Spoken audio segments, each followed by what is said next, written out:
still nervous. I'm still nervous about that thing. It's all right. It's all right. If you can, one of the ways that we show God reverence is that we stand at the reading of his word. So if you're here and able, would you please stand with us?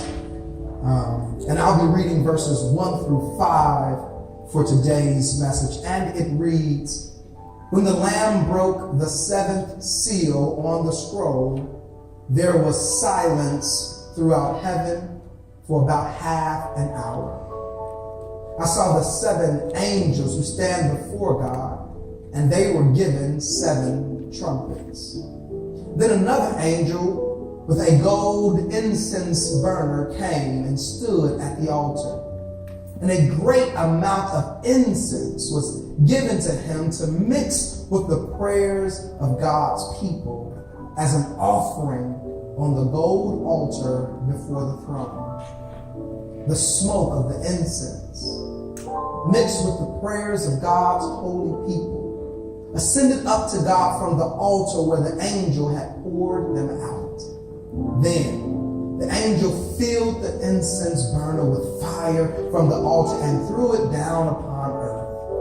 And thunder crashed, lightning flashed, and there was a terrible earthquake. If you will, find you a pew partner and go ahead and give them the Emmanuel embrace. All that means is find somebody close to you and give them a hug.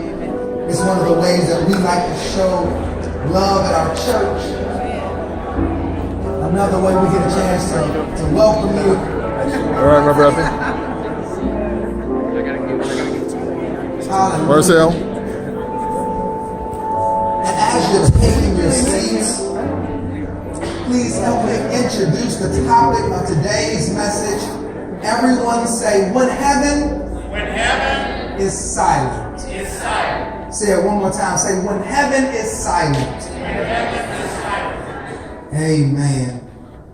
As I was thinking about this particular message, it brought me back to a time when I was in, I believe, junior high, and I was a part of a symphony, like a little kind of children's orchestra and a choir.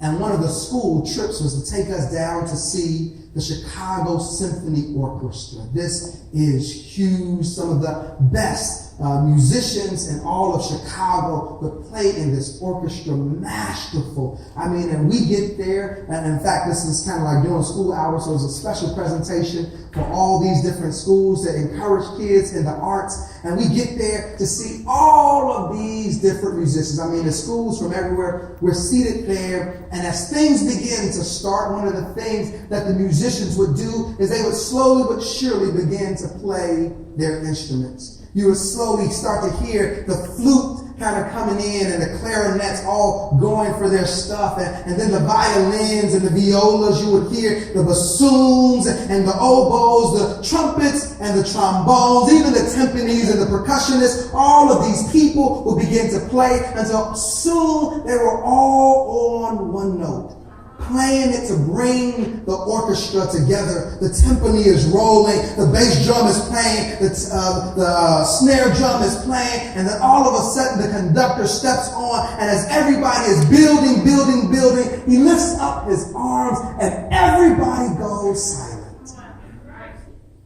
All of this sound that grabbed our attention was then muted at the very movement of the conductor. Almost as if his arms were playing the songs themselves.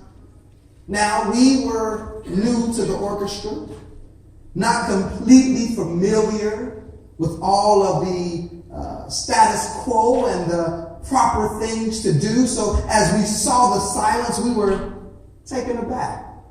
We began to slowly wait for music to begin to play, and you just slowly start hearing kids whisper, what's going on? What happened? Teacher, when are they going to start playing? Shh. And then, as if he had stayed there for hours, he dropped his hands and they began the very first song. It was beautiful. It was amazing. It arrested me. And in the same way, as I think about that moment, I think about this moment in Scripture. We've been in this book now for a while, reading a variety of different things, and laden in so many chapters in Revelation are this space where worship and song and all of this happens in heaven around God's throne. That the angels would sing, or the people would sing, or the elders or the living beings will fall down. All of this happens, and we open chapter 8, and it says, a hush came over the crowd. Even more so, it said that heaven got silent. Can you imagine? Heaven was for the very Creator, all emanating with worship and praise, adoration, appreciation for the one that they stand before, and all of this goes to silence. All of the singing, all of the worship, all of this. Imagine how hard it is to get silence at a church. You know, it's always the case that in church, especially when you have a loving, growing church, there's a baby that cries out right at the right time. Everybody's crying. You hear it. Somebody shifts in their seat. Somebody coughs or sneezes. The multitude of angels, those that are before God, everyone silent. Silence not in sorrow, not in being brought down, not in worry or confusion, silent in anticipation. On the very edges of their seats, looking forward towards the throne, waiting. Here it is, we've opened 7 seals. Now, slight review, the first 6 seals blew our mind, right? We have the 4 horsemen of the apocalypse coming, bringing all forms of devastation to the earth. We have the 5th seal opening, and we have the martyrs yelling out, God, when will you avenge our blood? We have the 6th seal opening, and it says that the very earth shakes, the sun is blacked out, that the moon turns blood red, that stars fall from the sky. This is an amazing, scary, horrific, and wonderful moment all mixed together. And then we get to the 7th seal. This expectation, we would be expecting something grand, something huge, like the fulfillment of all things. And what we get is silence.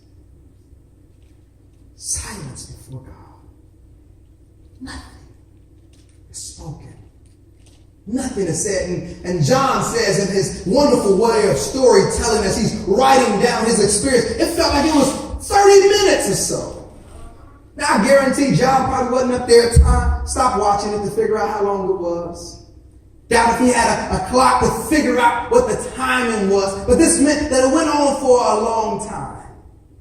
Have you ever went to a space where they ask, can we observe a moment of silence? And as soon as it gets to about 60 seconds, it starts feeling a little uncomfortable. People start getting a little uneasy because we're so used to talking and saying and moving for 60 seconds. Imagine now 30 minutes. No movement, nothing else but intense anticipation of what is to come. This makes me wonder, how different potentially would our lives be if instead of every moment we try to move, if there were moments in our life where we stood still and in silence in anticipation of God. Now, I won't speak for you because I imagine you're far better than me, but I know when it seems like God is not moving fast enough or I haven't heard enough from God, I get ahead of God. I start filling in the gaps for God. Okay, don't worry, God. I know you're going to get around to it, but I'll just jump in and do it myself. I'll try to make this happen. I'll try to explain it or bring something to it. Sometimes there's a beauty in the moment of silence and waiting and patient anticipation of some things that only God can do. Whereas this is a beautiful idea, and I imagine for the eschatology, this end time coming, this apocalyptic vision, I think we can take a space and learn something to say there are moments in your life where the beauty comes in you being silent. Willing to wait. Willing to see God move. And there are moments where that gets uncomfortable.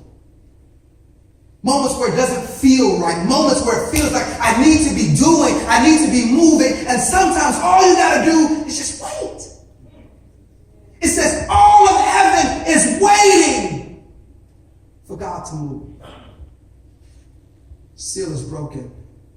The entire scroll available to be opened. And instead of anything happening, there's silence.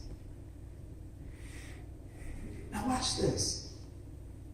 It says, then there come these 7 trumpets, which we're going to get into much deeper next week. Again, my plug for Bible study, be there. So these 7 trumpets come, but still they're not blown.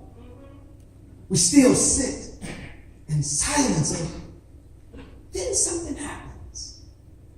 In this space for silence, John says that the prayers of God's people are mixed now with the incense at the altar.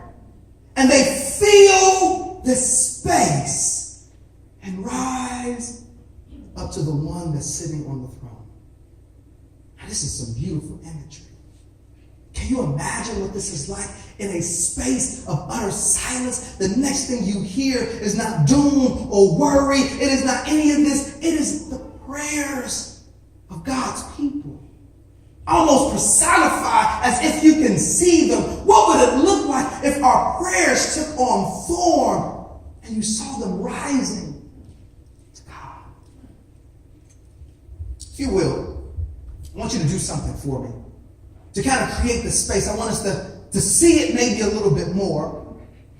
In Matthew chapter 6, verse 9, there's a space that we like to call the Lord's Prayer. It's really not the Lord's Prayer. It's the way he taught us to pray. But in his teaching us to pray, I think it's amazingly apropos for our idea for this. Now, I'm not saying this is the exact prayer, but there might be one of the prayers that emanated up to God in heaven. But imagine, if you will, going from silence and then all you hear is prayers. So what I'm going to do is I'm going to invite you all to say out loud the prayers. Now, this is up to you how you say it. If this is really meaningful for you, I say jump into it, yell it out. If you just want to whisper it, whisper it. However you want to move. In fact, you don't have to say it at my pace. You can say it at your pace. Some of us know this. I even have it in King James. So I feel like most of us that have heard this prayer, we know it the King James version. That's fine.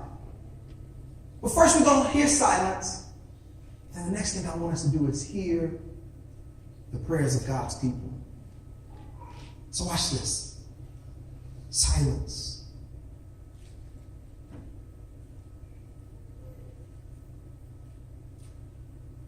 Our Father, which art in heaven, hallowed be thy name. Thy kingdom come. Thy will be done on earth as it is in heaven. Give us this day our daily bread, and forgive us our debts as we forgive our debtors. And lead us not into temptation, but deliver us from evil. For thine is the kingdom and the power and the glory forever. Amen. Now imagine every nation, every tongue, every language, every people group praying. All of these prayers floating up and held in the space and presence of God. And in the midst of everything that is going on, God silences it to hear the prayers. Watch this. For a church that's struggling to come into being, for a church that's worried about persecution and where is God, John writes this to a group of folks and say, I don't want you to think that because you're going through something, that God is not hearing your prayers. I don't want you to think that because things are difficult and challenging and they don't seem to be progressing in the way that you think they ought to be progressing, that this means that your prayers have not entered into the presence of God. But John says, I want you to know that God is so attentive that he will silence heaven, that he might hear the prayers of his people. That everything you're going through does not flow up and away, but God makes space of it as people are saying, holy, holy Lord God Almighty. As they're saying, God, you are worthy of glory, honor, power, and wisdom. He says, shh, so I can hear my people. Can you see it now? In this space is the prayer of a baby. A child learning to pray. I know we teach our kids every night. They get on their knees and they start that prayer that, all of us have. Now I lay me down to sleep. I pray the Lord my soul to keep. If I should die before I wake, I pray the Lord my soul to take. Feeling that space.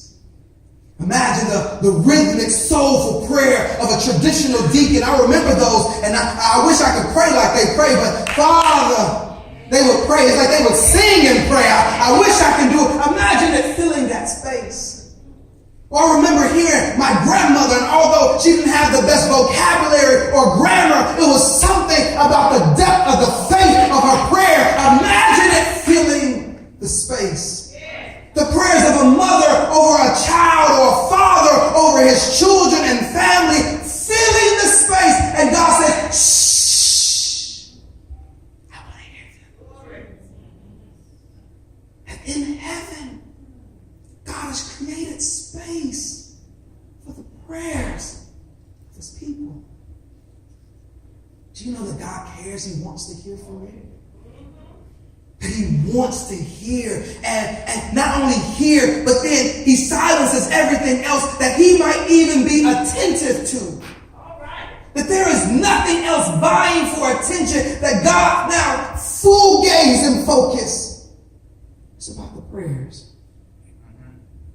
Scripture says that they mix it with incense. Now, this is looking back towards Old Testament. This is Exodus chapter 30, where as they're building the tabernacle, there was a special way that you set up the temple of God. And on this gold-laden altar, these incense will create a space that we would say would make God pleased. Some of you know when you want to set the mood, you burn an incense. Don't worry, keep looking at me, keep looking at me, keep looking at me. But that's what an incense does. It sets the space. It changes the atmosphere. And then the angel now says, well, as I'm changing the atmosphere, as I'm setting up the space, as I'm offering this to God the way that God would like it, I want to mix in prayer. Because for God, prayer is the atmosphere by which he desires. That for God, the sweet-smelling savor of these wonderful fragrances is no more valuable than the very prayers of God's people. That God said, if you want to set the space for me, mix in some prayer. And just as he mixes in the prayer, he begins to rise. It's valuable. Sets the space for the very Holy One that's sitting upon the throne. How beautiful is that? That in the midst of heaven, God has prayer. Now, another thought, slightly tangential, is that heaven is in eternal worship. That the beings of heaven, those who have ascended, the angels, all of these are constantly in worship. This is not an anti-worship moment, but this is an inclusion in worship moment. Meaning that God in heavenly worship makes space for earthly prayer. That our desire to connect into what is happening in heaven connects us via our prayer. That prayer is a prominent space in heavenly worship. The worship service of heaven doesn't move without prayer. And it's in there so wonderfully that it almost suggests That it is a prerequisite. I don't want to say it that way as if God is held liable, but it's a moving factor to get God to do what God is going to do. Meaning that prayer does not just move us, but prayer has the ability to move God. Create space. Prayers rise up in anticipation of the very next stage of God's coming. Then it says that after this, the angel, seeing all of this that he has poured out, picks up the fire and casts it down towards earth. A consuming fire, a refining fire. That earth shakes under this weight. That as prayer rises up, the fire of God comes down. As heaven sits in silence, the very earth is able to be shaken. And all of this is around the space of prayer. I don't know who this might be for. I don't know where you might be, what you're going through, but I want to stand. And if you get nothing else from something that I've said today, don't lose your ability to pray. When everything else is happening, don't give up on the power and the value of your prayer.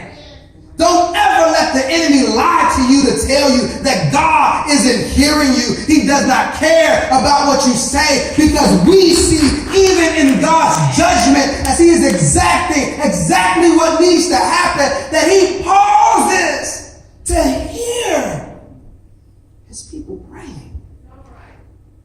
And it's transformative. It moves. And all of heaven stops. As I close with this thought. That it says, while heaven is silent, the idea is that the church is praying.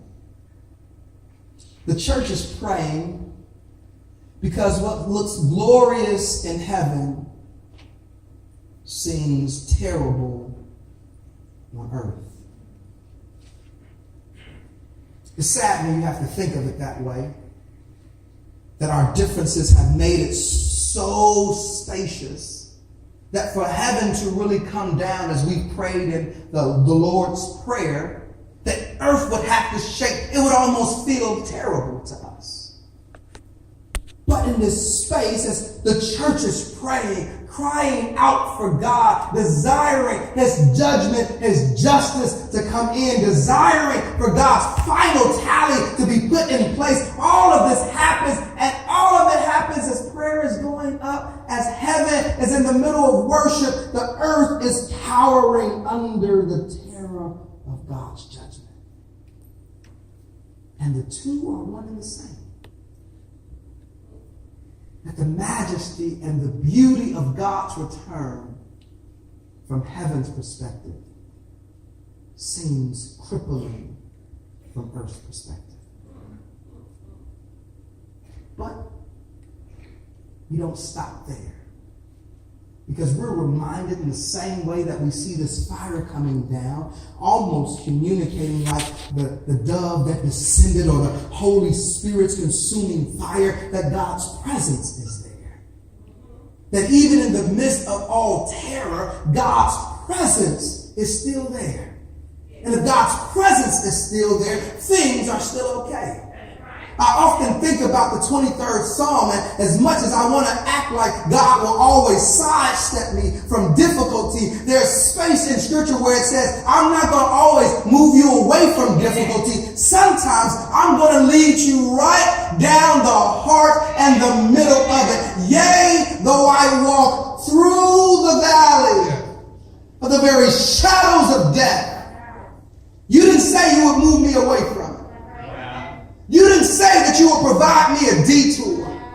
You didn't say that you would let me sidestep it. You said you would be there with me through every single step.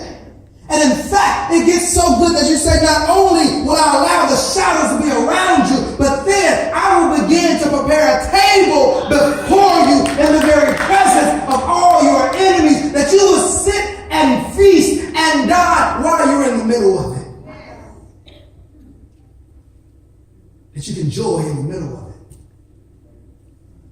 can worship in the middle of it.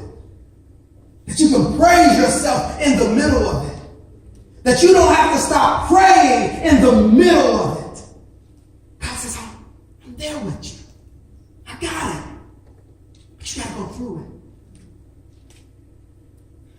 I'm amazed at how God does things. How he sits there. I told a story earlier that there was an article online about, I think it was Europe, that kind of like right in the middle of World War I, World War II, and how there were so many bombs going off, and they began to do psychological analysis of people who were in cities that were being heavily bombed, right? And what's the psychological changes and differences in makeup of people? And of course, they can only do it of the ones that are still alive, right? So those that were close to it, but that didn't get affected. They come to find out that those that got the closest to the bombing, but were able to make it out unscathed, developed a oddity in the way in which they started reacting to adversity and to fears in life. It was almost as if, since they had been close to death before, that their fear of death had declined. So they wind up living now more joyously because they know how close they were, and they felt almost as if they had cheated or skipped death. So the same fears that people further away from the bombing would have, those that were right on top of it did not have, because they had been so close, but it did not happen to them. Well, I've come to tell you that I think God sometimes uses things just like that. That he'll let you get close enough to the fire, close enough to the bombing, close enough to the difficulty, close enough to the challenge, close enough to the issue, close enough to everything going wrong. But then you find out that you still okay, that you actually made it through, that you actually learned that God was there with you. Then all of a sudden, you don't have to deal with overcoming issues like you did before. Why? Because I made it through those issues before. I got through challenges before. I've been in the valley of the shadow of death before, and death couldn't touch me then. Why should I worry about death right now? Because my God is with me. That for some of us, we got to learn how to get through with God with us. You want to understand how to be more faithful? God will put you in a position. I wish he would just give us faith. But no, he teaches us faith by putting us in positions that we wouldn't want to be faithful. You want to learn how to be more patient? He gonna teach you how to be more patient by sending more people to try your patience. That's why on your way to church today, somebody stepped on your patience nerve, and God said, "What you gonna do now?" On your job, you want to figure out how to be more loving. God will help you. Your boss show up every single morning and challenges your ability to be a loving person. God said, "What you gonna do now?" Because I'll keep sending you to the space that you don't want to be to prove that even that space can't stop you. Because I'll be with you. That I got you. Can you see it now? In the midst of the devastation of God's judgment, prayers are lifted up. And God doesn't deal with it like sometimes we try to deal with it. So I have this thing. Once you start leading people, you know the conversations that you don't want to have. Those that are in leadership positions, you know what that's about. You know when you've made a decision and it had a negative effect on everybody else, you don't want to always have to deal with all the fallout from that. So you'll set up a press release or you'll do a Q&A session, but you want to kind of control it because you really don't want to have to deal with how everybody is feeling about a decision that you made. But God has said, I know the decision that I made. I know how this is affecting everybody. And instead of trying to get away from the time to deal with it, I'll create space in heaven to hear from my people. I know it hurts. I know it's challenging. I know you wish it would end. I know you wish you could just get through it so much quicker. And I feel that. I understand it, but you have to understand, for me, there is no other way. And I didn't do this to bring you down, but I thought I did this to set you free into what you've always been intended to be. That soon heaven will be able to descend to earth and there will be no separation again. God is preparing us. He's preparing you. We just got to be willing to keep praying. Stay right in the middle of it. And I guarantee you'll get a chance to see the grace of God. Pray with me.